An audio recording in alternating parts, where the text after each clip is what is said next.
dia, irmãos. Espero que todos estejam bem. Nós vamos estar dando continuidade à nossa série de mensagem, como foi colocado aí no vídeo. Nós estamos falando sobre pecados intocáveis. Intocáveis não no sentido de que não podemos falar sobre ele ou não tocar neles, mas no sentido onde as pessoas, de uma certa forma, na nossa cultura, ele foi aceito, de uma maneira onde as pessoas já acham normal, não tem problema vivermos desse jeito, isso aqui não é um problema aparente, tem tanta coisa no mundo grave para resolver, e a gente acaba relativizando alguns outros pecados, ou não falando tanto neles por conta disso. E a gente vai seguir na nossa série. Semana passada, o João falou um pouco sobre a impiedade, o quanto isso é presente em todos nós, e a gente vai ver hoje mais um, no qual está na porta de todos nós também.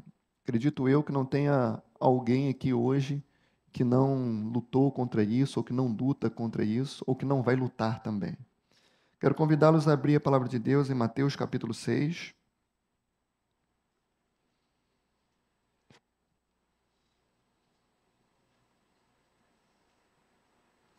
Um texto bem conhecido, Mateus capítulo 6, a gente vai ler do verso 25 até o verso 34.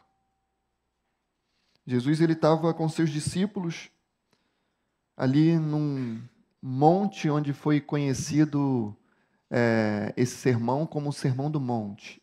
E é um sermão contracultural, onde ele vai dizer para os seus discípulos que como eles devem se comportar e que a vida de uma pessoa que pertence a Cristo ela é totalmente diferente de uma vida de uma pessoa que não conhece. Ele vai começar a tratar sobre isso no capítulo 6, a partir do verso 25. Ele vai dizer o seguinte, vamos ler todos juntos aí. Peço que você acompanhe na sua Bíblia, o texto vai ser projetado também. Acho que não ficou muito grande, não. Mas o texto vai ser projetado aí também. Peço que você mantenha a Bíblia aberta, que a gente vai voltar nesses textos. Diz assim: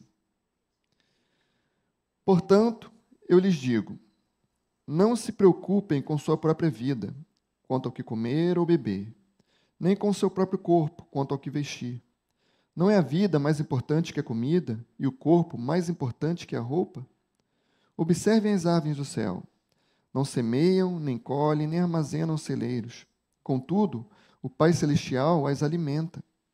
Não têm vocês muito mais valor do que elas? Quem de vocês, por mais que se preocupe, pode acrescentar uma hora que seja à sua vida? Por que vocês se preocupam com roupas?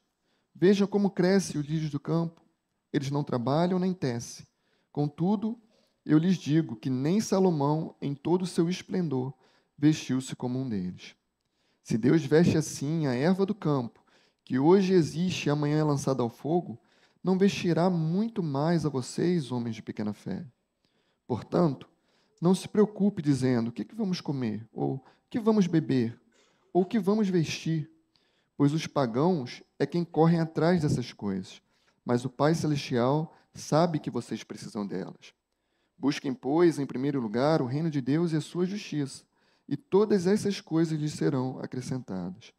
Portanto, não se preocupem com o amanhã, pois o amanhã trará as suas próprias preocupações. Basta cada dia o seu próprio mal. Amém. Vamos orar. Pai, nós somos gratos ao Senhor pela Tua palavra, e nós pedimos que o Senhor olhe para nós com graça, misericórdia, e que o Senhor faça a gente compreender a verdade do Teu Evangelho. Que a gente possa ouvir, não apenas com os nossos ouvidos, mas ser compreendido na nossa mente, aceito no nosso coração, para que a gente possa andar em conformidade com o Senhor. Obrigado por isso. Em nome de Jesus. Amém. Tem um aplicativo para isso. Parece que foi bem aleatório agora, né? Acharam que eu tenho até torrer. Esse era um slogan, há um pouco tempo atrás, que o iPhone lançou. A Apple lançou esse slogan, dizendo aí que tem um aplicativo para tudo que você pensar. Virou isso atenção para tanta gente, porque quem nasceu no meio desse período de smartphone vão perceber que nada mudou. Mas para quem pegou a geração aí antes disso, percebeu que houve uma evolução gigantesca, absurda. Agora os usos de aplicativos revolucionaram tudo. No início o telefone fazia o quê? Ligava. Apenas isso. Nem era algo tão interessante assim para muitos. Para mim, no início da adolescência, não fazia tanto sentido assim. Começou a ficar interessante quando veio joguinhos, aí eu comecei a gostar. Eu lembro que o primeiro que eu tive era um Siemens A50. Era um celular interessante, fazia ligação. Era uma fortuna ligar para alguém, mas ele fazia. Mas tinha um truque. Se você discasse 90-90 na frente, quem pagava era quem recebe. Era interessante isso. Ele também mandava SMS, 30 a 50 centavos cada um, bem limitada a quantidade de coisas que você poderia escrever. Imagina se a gente pagasse isso hoje, a fortuna que a gente gastaria. Tinha relógio, despertador. No máximo tinha um joguinho que eu gostava ali, que empurrava umas caixinhas, encaixava ali e funcionava. Mas não tinha muita coisa assim. Até que então veio aí os aplicativos. Você podia entrar na internet agora, abrir o seu e-mail, fazer pagamento de várias coisas. E o slogan era, tem um app para isso. Para o que você precisar, tem. Tudo o que você puder imaginar. E hoje, de fato, tem mesmo. Tem alguns que, às vezes, até perguntam, né, para que serve esse daqui, que nunca entrei na vida. Aqueles que já vêm no celular, que você nunca abriu. Então, a gente não sabe nem para que serve. Tem aplicativos que, se você virar o celular para o céu, ele diz o nome das estrelas que estão ali, das constelações, dos planetas. É aplicativo para tudo. Para organizar a vida financeira, para guardar arquivos, para editar fotos, vídeos, para transporte, tudo que você imaginar tem aplicativo para isso. Na verdade, não para tudo. Tem um aplicativo que eu gostaria que tivesse. Eu gostaria que tivesse um aplicativo que ele era conectado com a minha mente, ele conseguisse me dar semanalmente um relatório do que eu gastei tempo pensando. Talvez ele dizia, você passou 12% do seu tempo semanal pensando em como que o Flamengo dá mole com tudo na mão. Talvez ele dizia que eu gastei alguns porcentos a mais do que semana passada pensando nisso, ou em outra coisa. Mas eu quero falar de uma coisa que realmente é um desperdício de tempo. Muito mais do que futebol, muito mais que qualquer entretenimento. Eu queria dizer de uma coisa real.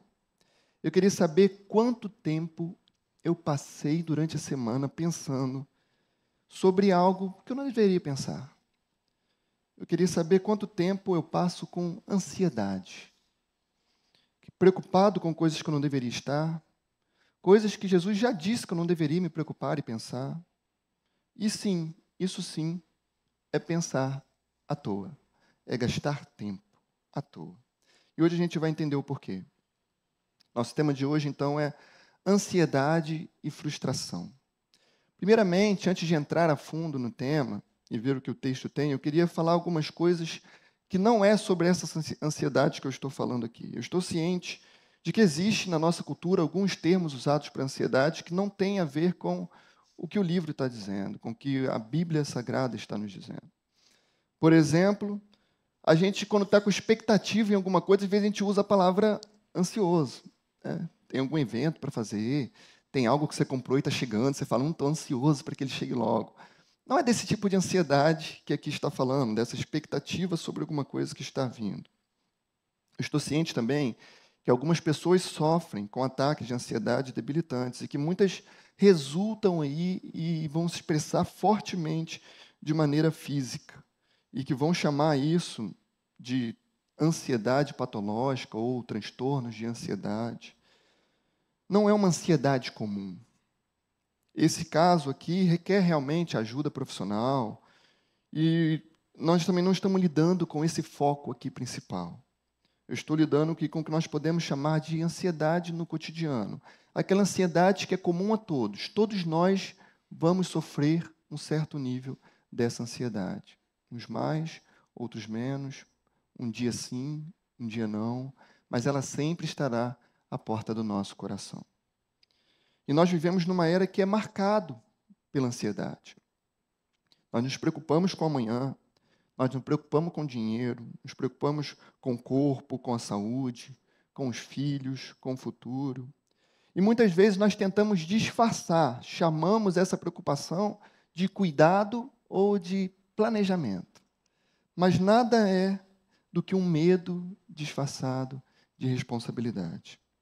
Vivemos sobre um peso constante do amanhã.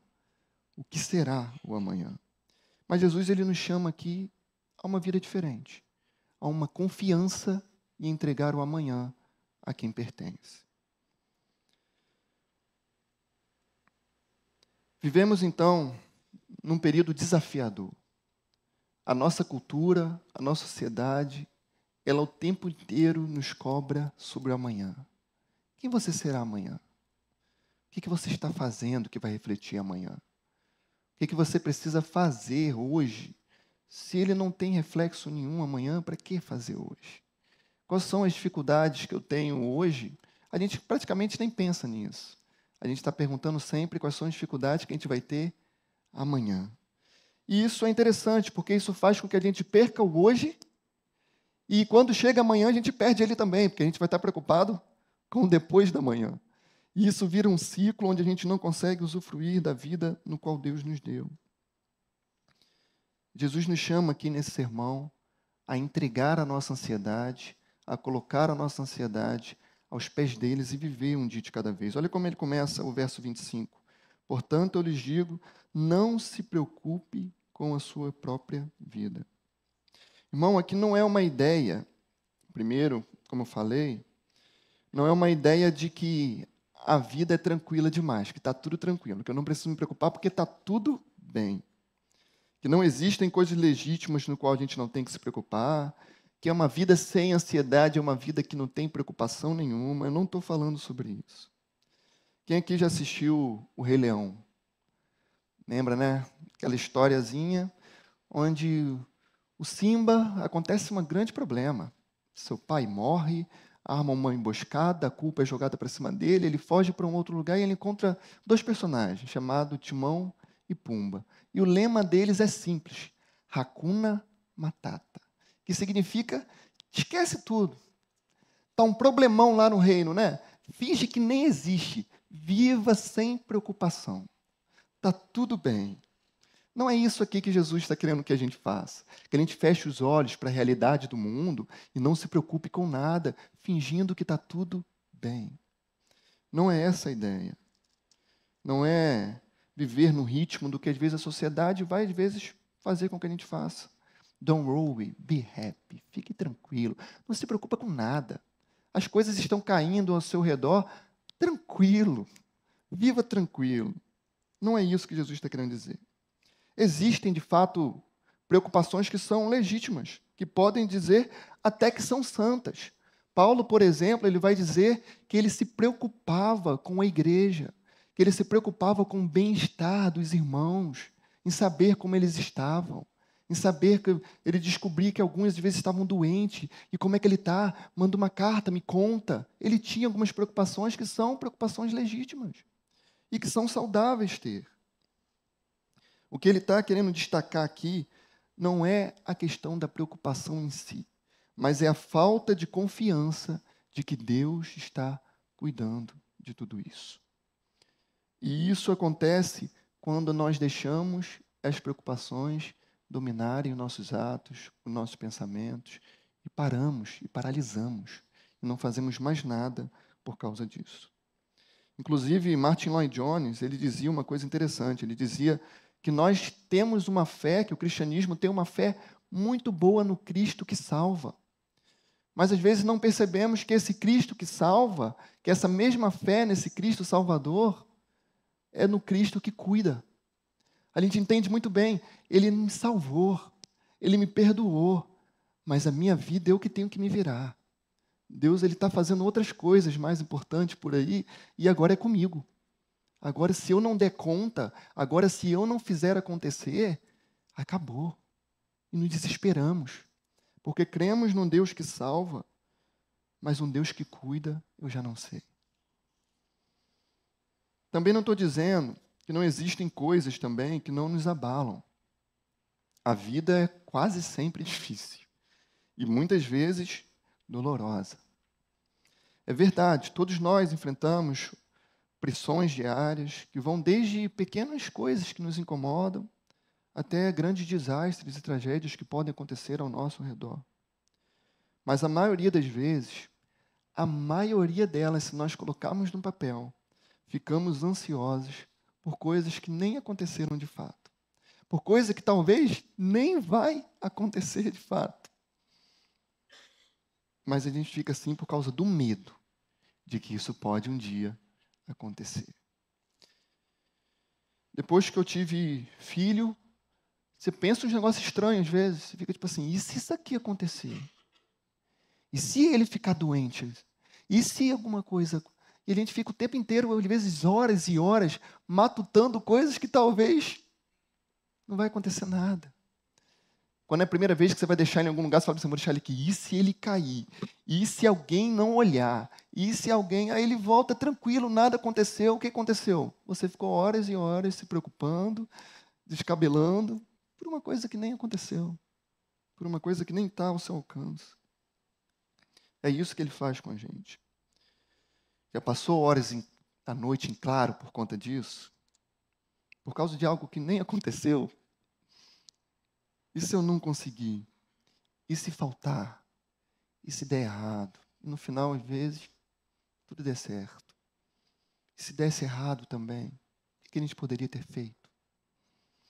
Jesus sabe que esse peso ele domina a nossa alma. Jesus sabe que nós somos o tempo inteiro como vivendo uma luta contra isso. Todos nós. Não tem ninguém que vai se salvar de passar por isso. E Jesus sabe isso. Tanto sabe que ele fala por ansiedade muitas vezes. Se eu não me engano, ele está em 3º ou 4º lugar sobre o tema mais falado por Jesus. Jesus, em Mateus 6, no texto que a gente acabou de ler, ele então vai identificar a ansiedade, mas ele não vai somente identificar, ele vai trazer um confronto a ela, um confronto espiritual. Ele não diz assim, ó, vocês que estão ansiosos, feche seus olhos, respira fundo, passou. Ele não faz isso. Ele fala assim, ó, não fiquem ansiosos. É um pouco até estranho, né? Você pensa assim, pô, eu tô nervoso pra caramba. Aí ele vai falar assim, ó, não fiquem ansiosos. Ele fala, agora melhorei. Mas ele não para por aí. Ele vai dizer, não fique ansioso. Mas ele está indo além do nosso sentimento. E por isso ele vai começar a explicar. Por isso ele vai começar a fazer você perceber. Porque a ideia não é simplesmente o que você está sentindo, não é só a sua emoção. Ele quer chegar na raiz desse problema. Ele quer chegar no fundo desse problema. E ele está falando de um coração que perdeu a confiança no Pai. Jesus não está falando apenas sobre comida, sobre roupa. Ele está falando aonde a gente deposita a nossa segurança. E nós, seres humanos, temos facilidade imensa de depositar a nossa segurança em coisas supérfluas que podem ser até importantes, mas que não têm poder algum de nos dar segurança. Coisas que podem ir de um dia para o outro, desaparecerem de um dia para o outro. A gente se sente seguro quando a gente tem muito dinheiro na conta. A gente se sente seguro quando a gente passa num lugar que, opa, agora esse serviço aqui, ninguém pode mandar embora, eu passei no concurso, isso vai me dar mais segurança. A gente se sente seguro quando a saúde de todo mundo está muito super bem. Você faz aquele check-up lá, nossa, não tem problema nenhum, estou novinho em folha. Essas coisas vão dando para a gente sensações de segurança. Mas será que essas coisas nos asseguram alguma coisa? Será que realmente essas coisas no qual a gente confia que está tudo bem, nos dá alguma segurança realmente? Vocês podem ver inúmeras histórias de gente que tinha tudo e perdeu tudo da noite para o dia. Gente que estava bem de saúde e a gente não sabe por que partiu. enquanto outros que estavam na beira da morte, está vivo e tranquilo. Por isso ele faz a pergunta: estão preocupados por quê? Vocês não podem acrescentar nem sequer um dia a mais no seu tempo. Estão preocupados por quê?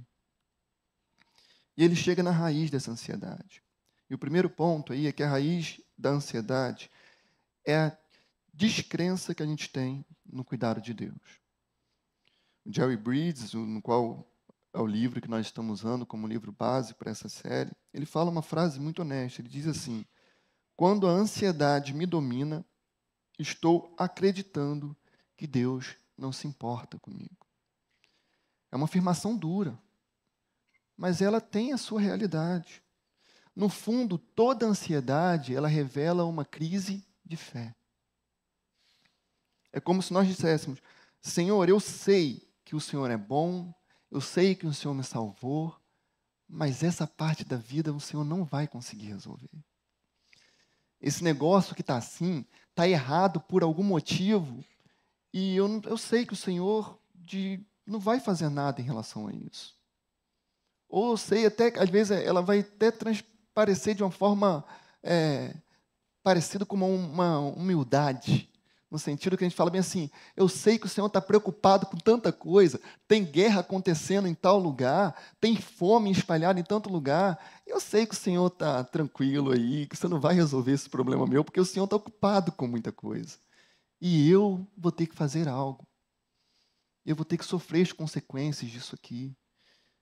Porque é legítimo que Deus esteja preocupado com outras coisas mais importantes. Às vezes a gente age assim com Deus, como se para Deus fosse muito mais difícil resolver os problemas externos, mundiais que está acontecendo aí, e não tem tempo para falar dos meus problemas, para ouvir os meus problemas.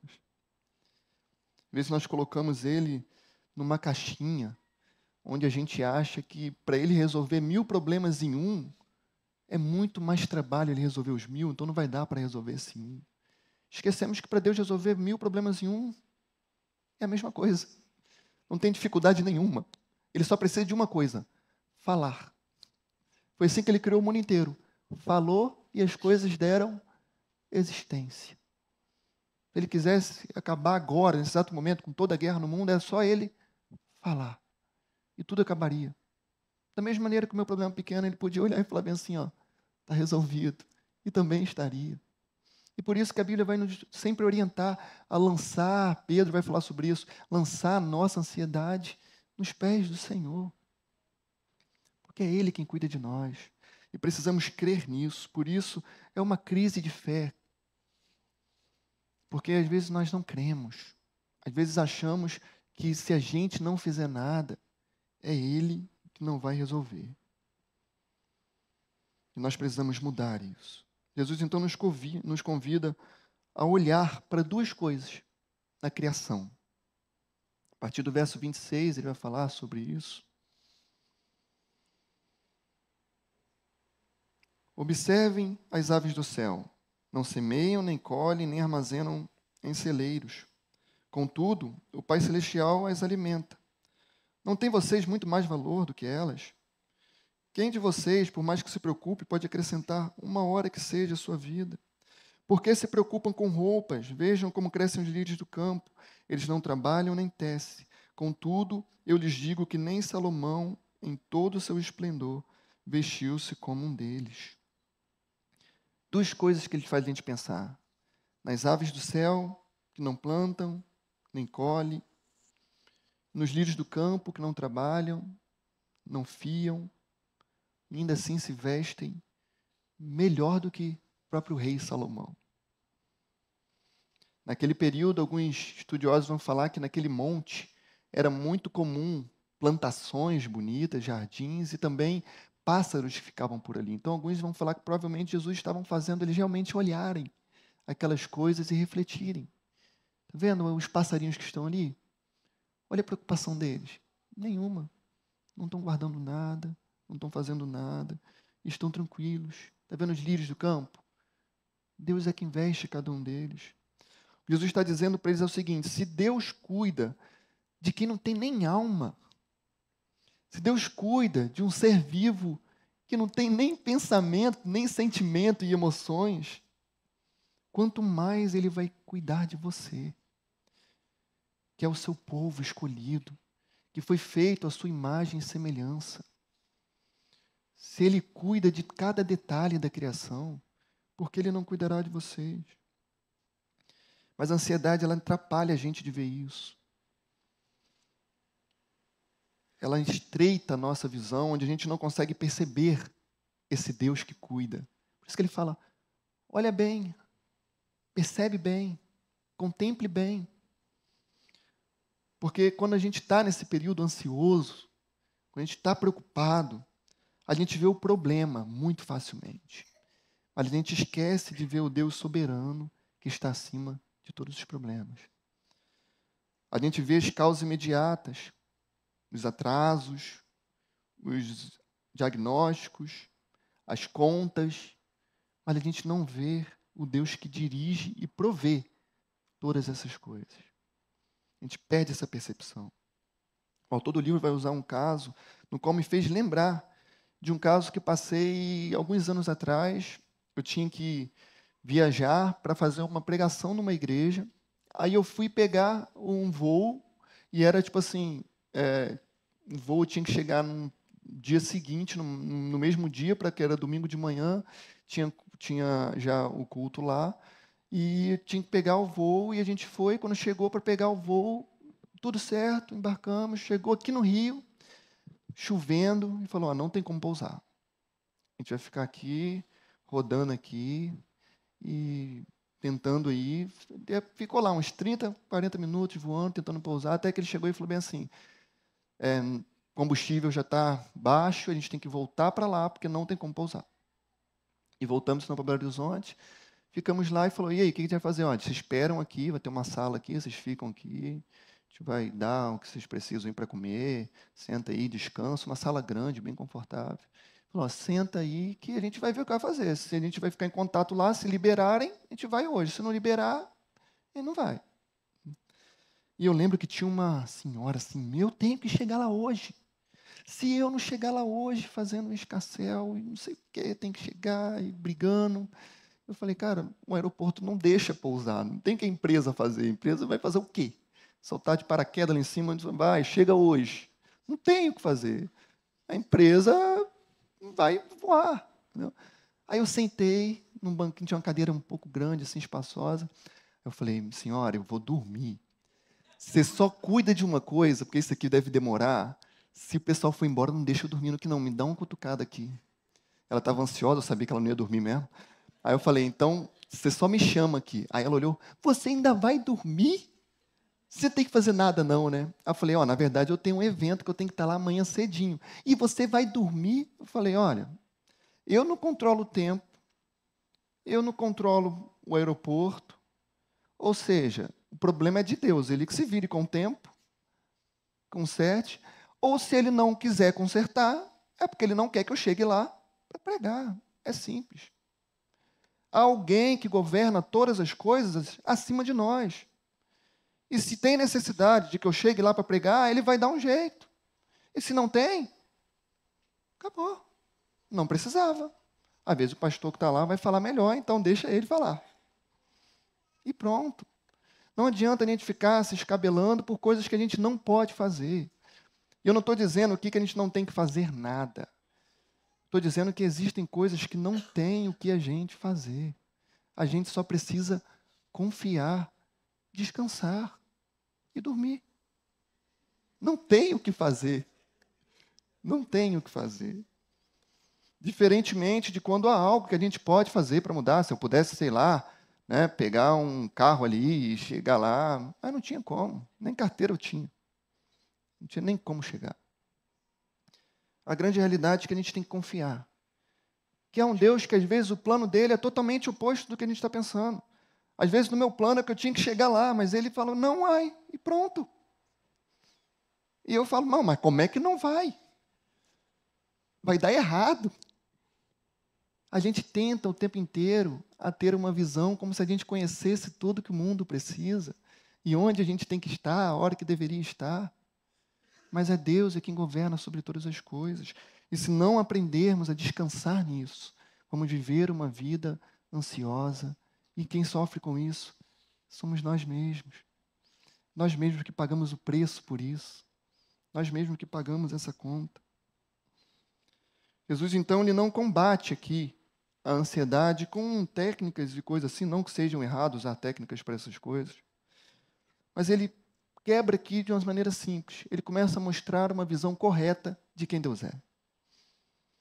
Ele começa a dizer que Deus é aquele que cuida de todas as coisas, Deus é quem faz todas as coisas, e nós só precisamos descansar e confiar nele. E a ansiedade, então, ela nasce quando a gente perde isso de vista. Quando a gente acha que ele não está cuidando. Quando a gente acha que ele não está fazendo. Quando a gente acha que tudo está fora do controle. E por isso que a gente precisa lembrar disso. Para que a gente consiga enxergar de novo. No verso 32, ele vai dizer uma coisa interessante. O vosso Pai Celeste sabe. Ele sabe. Ele sabe mais do que nós mesmos tudo o que está acontecendo. Ele sabe mais do que nós mesmos as nossas necessidades, a necessidade de tudo que está em nossa volta. O nosso Pai Celeste sabe. E essa é a âncora da nossa fé cristã. Não é apenas acreditar que há um Deus que existe, que criou todas as coisas, mas é acreditar que Ele sabe o que nós precisamos.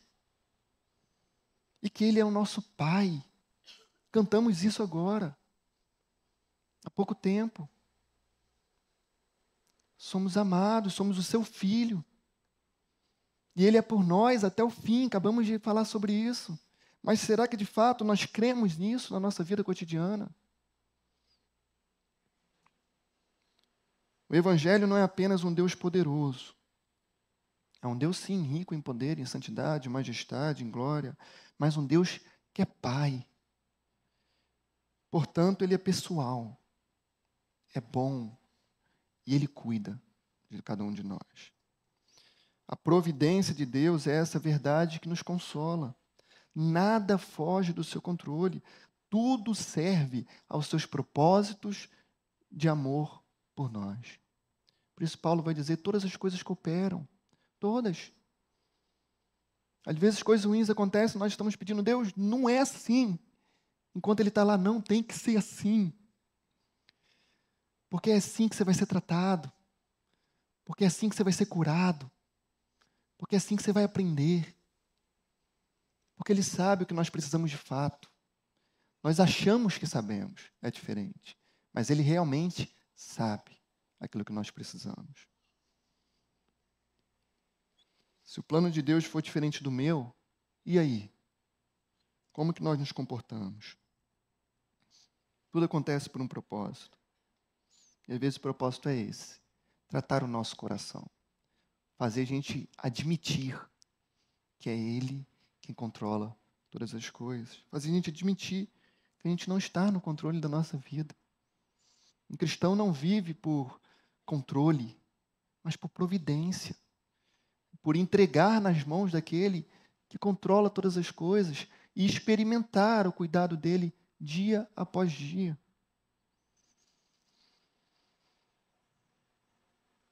E quando tem o meu plano e o plano de Deus, que por vezes eles chocam uns com os outros, e aí? O que precisa se concretizar? O meu ou dele? Por vezes a nossa ansiedade, ela também não é apenas falta de confiança, mas às vezes é a resistência à agenda que Deus tem para nós. Porque às vezes a gente já entendeu, não tem o que fazer, e que é assim que vai ser. Mas o que a gente faz? Resiste. A gente luta. A gente dá um jeito. E às vezes passamos até por coisas lícitas para dar um jeito. Eu tenho que dar um jeito. Ah, mas dessa forma não é a maneira correta de você dar um jeito. Mas se eu não fizer, quem vai fazer? Eu preciso dar um jeito. A gente resiste a aceitar as coisas como Deus quer que seja. A gente luta contra isso. Nós queremos o tempo inteiro que Deus abençoe os nossos planos. Nós queremos o tempo inteiro que Ele faça tudo que a gente colocou no papel, a realidade, e não queremos que ele altere nada. Não estou dizendo que é errado levar os nossos planos ao Senhor. Mas uma coisa é entregar ao Senhor os nossos planos, outra coisa é querer que Ele cumpra cada coisinha da lista que a gente fez. Vivemos numa geração onde a gente faz uma lista de como eu quero viver a vida e começamos a tentar encaixar Deus nela. Eu quero viver desse jeito aqui. Deus, vem cá, pode participar disso aqui. Ó. Entra aqui, faz isso aqui acontecer. E você vai explicando para Deus como é que você quer que seja a vida e que Ele conduza desse jeito. Fazemos o tempo inteiro isso. E não é novidade, não é coisa nova.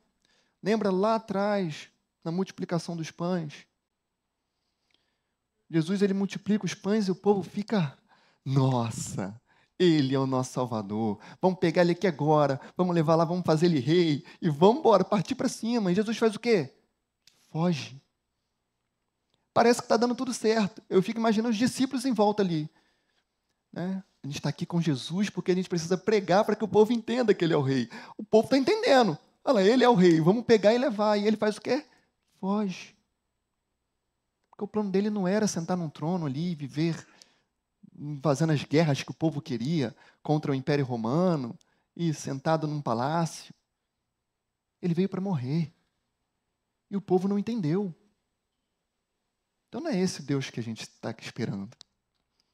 Porque o Deus que às vezes a gente está esperando é o Deus que encaixa no plano que eu criei. Já vi muitas vezes falas de pessoas que vão dizer, tipo assim, eu abandonei a fé. Porque eu me decepcionei com esse Deus. Mas será que você se decepcionou com o Deus que a Bíblia mostra ou o Deus que você criou? Que você achou que era porque ele encaixou ele na vida que você quis ter?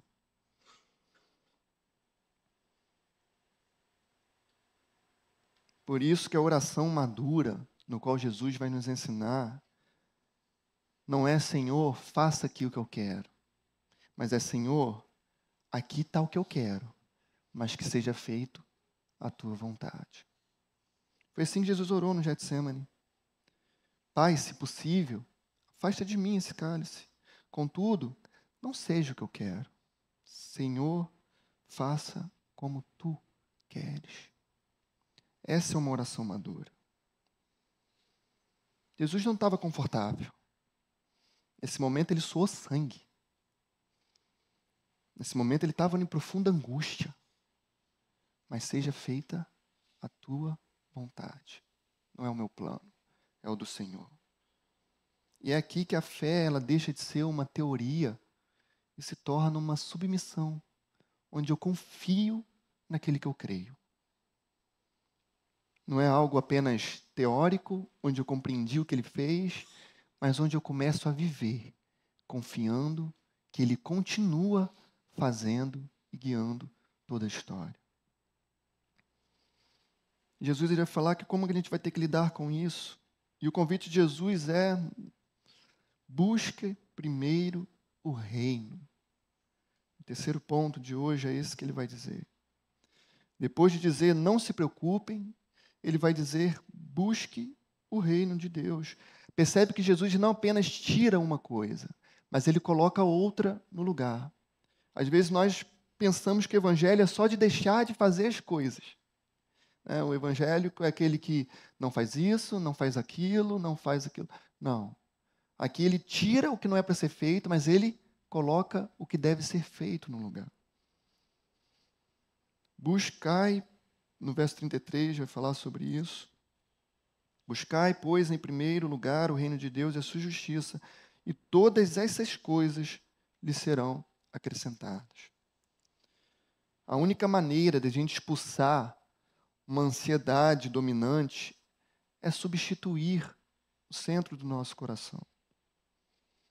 Não é tentar não pensar no problema. Isso não vai resolver. Não adianta a gente ficar o tempo todo ali, não, só não vou pensar nisso, só não vou pensar nisso, só não vou pensar nisso. Aí você está ansioso daqui a pouco porque você não pode pensar naquilo ali. Mas a ideia não é pensar no problema, mas pensar no Deus que resolve os problemas. É pensar no Deus que governa sobre todos os problemas. É pensar no seu reino. A ansiedade ela acontece quando algo se torna o nosso tudo. E a gente fica estremecido por isso. Por isso, cristãos no primeiro século eram vistos como povo doido. Povo doido.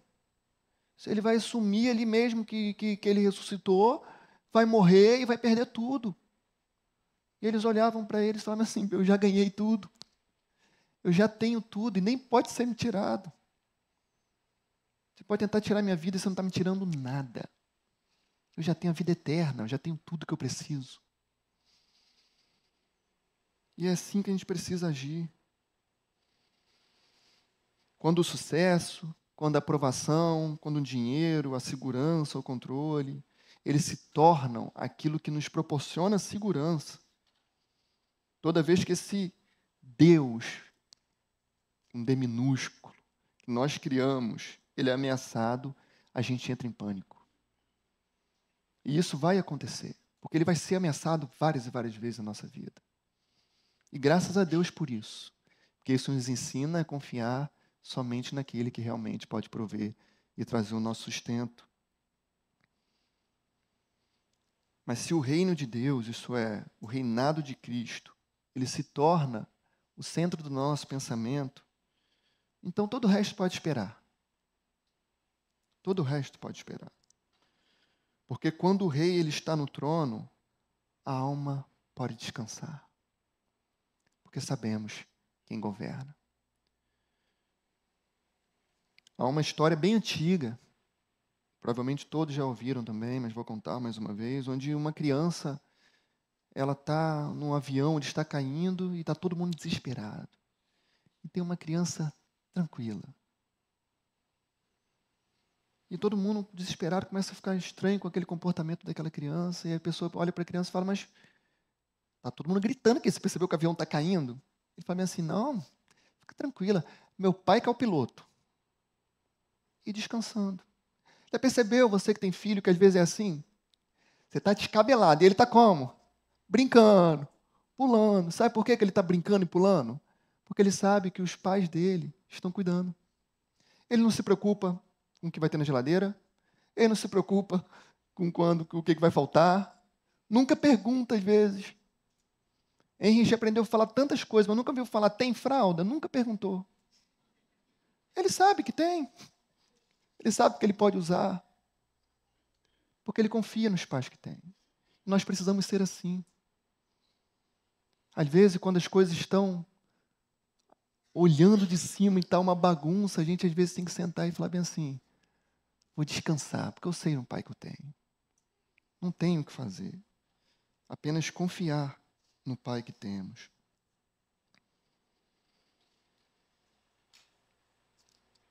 Como dizia John Newton, ele dizia uma frase que falava assim, como são felizes as pessoas que entregam tudo a Deus, que enxergam sua mão em cada propósito e acreditam que suas decisões são melhores do que as que elas mesmas tomariam. Como é feliz um povo assim? Um povo que descansa, que entende que o que ele está fazendo, por mais que pareça estranho, coopera para o bem daquele que ama a Deus. Por mais que pareça incompreensível para a nossa mente, ele está cuidando. E a resposta para tudo isso é o Evangelho. O Evangelho como cura para a nossa ansiedade. Porque o que o Evangelho faz não é apenas nos dar mandamentos. Não se preocupe. Ela apenas não faz só isso. Mas ela também nos dá motivos para a gente confiar. Jesus, a diferença é que ele não apenas mandou a gente confiar. Mas se você conhece o restante da história, ele confiou por nós. Como eu falei, no Getsemane ele enfrentou um momento de grande ansiedade possível. A separação do Pai, receber aquilo no qual ele a vida inteira odiou, que é o nosso pecado. Receber o castigo e a ira do próprio Pai, por causa do pecado que ele iria receber. Mas a sua resposta foi submissão. Seja feita a tua vontade. Na cruz, Jesus foi abandonado. Sabe por quê? Para que cada um de nós nunca fosse. Ele foi abandonado em nosso lugar, para que o abandono não fosse por mim, por você. Ele perdeu, entre aspas, o cuidado do pai, mas para que você pudesse ter a certeza de que você é cuidado, de que o pai não te deixa. A cruz mostra que o amor de Deus por nós foi a ponto de entregar o seu próprio filho para que você seja cuidado. E quando essa verdade ela desce ao nosso coração, a ansiedade ela perde o seu poder. Porque o Deus que cuida das aves e dos lírios já cuidou do seu destino eterno. Porque o Deus que deu o seu único filho não vai deixar nunca de te dar o pão. Se ele deu aquilo que era mais precioso, que ele não daria que eu precisasse. Romanos 8,32 vai nos lembrar isso, quando o apóstolo Paulo vai dizer: aquele que não poupou o seu próprio filho, antes o entregou por todos nós, como não nos dará também com ele todas as coisas? Ele não poupou o seu próprio filho. E essa é a lógica do Evangelho. Se Deus já deu o que é mais caro, por que ele vai te negar o que é mais barato? Por que ele vai te negar o detalhe? Se Deus já cuidou da sua eternidade, por que ele não vai cuidar do seu amanhã? O Evangelho ele não diz apenas Deus está no controle. Ele diz que o Deus que está no controle, ele te ama ao ponto de morrer por você. É diferente. Ele cuida de nós. Ele sabe o que precisamos. E ele vai até onde nenhum de nós iria para suprir as nossas necessidades. Esse é o Deus que nós servimos. E por isso Jesus termina com um texto fazendo um convite tão simples e libertador. No verso 34 ele vai dizer: não se preocupe com o amanhã, pois o amanhã tem as suas próprias preocupações. Não se preocupem com o amanhã. E ele vai encerrar: basta cada dia o seu próprio mal. Ou seja, o que ele está dizendo é que a graça de hoje é suficiente para o peso de hoje. Aquilo que nós precisamos hoje, ele vai dar graça para isso. E amanhã essa graça será renovada. As misericórdias do Senhor elas se renovam a cada manhã. E o problema de amanhã, ele vai dar graça também. Não adianta ficar preocupado. Não adianta perder a cabeça.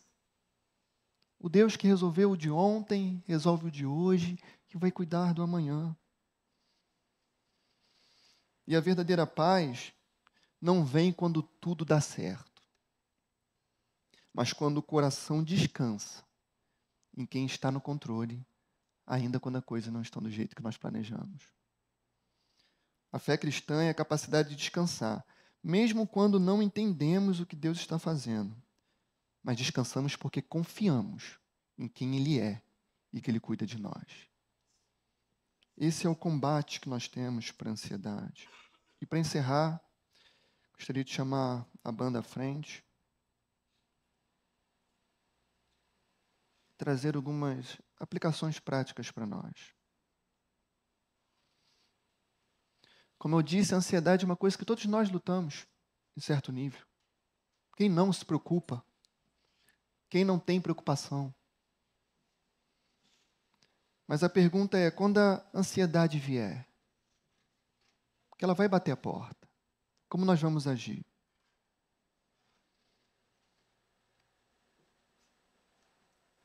Qual vai ser a nossa posição de controle? Percebe que muitas vezes nós lutamos com a frustração. Nós temos que conviver com essa frustração por uma coisa que não faz nem sentido. Uma das coisas que mais me chama a atenção é quando eu me frustro por alguma coisa que eu nem tenho muito o que ter feito. Percebeu isso? Vocês já passaram por isso também? E a pergunta é uma coisa tão lógica. Eu olho e falo bem assim, engraçado. Está além das minhas mãos, mas eu me sinto frustrado. Frustrado por quê? Porque eu não consigo controlar. Mas eu nunca consegui.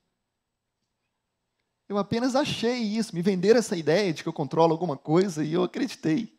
Mas eu nunca controlei. O controle do mundo sempre pertenceu a uma única pessoa. Sempre esteve debaixo do senhorio de Deus. nunca controlamos nada. E o que nós precisamos fazer? Lançar aos pés do Senhor. Orar com honestidade. E pedir ao Senhor que nos ajude na nossa incredulidade, na nossa falta de fé. Outra coisa é voltar-se ao Evangelho. É Ele quem nos lembra quem Deus é. É Ele quem nos lembra o que Ele fez por nós. Por isso precisamos meditar na palavra do Senhor. Estamos em constante momento de oração e de meditação na sua palavra. Precisamos lembrar que se Deus já nos deu Cristo, Ele não vai nos abandonar em outras áreas da vida. E o terceiro ponto é que nós precisamos substituir a preocupação com a adoração, momentos com o Senhor. E eu posso dizer uma coisa, tem app para isso. Não tem, obviamente, nenhum aplicativo que vai acabar com a sua ansiedade, isso é um fato.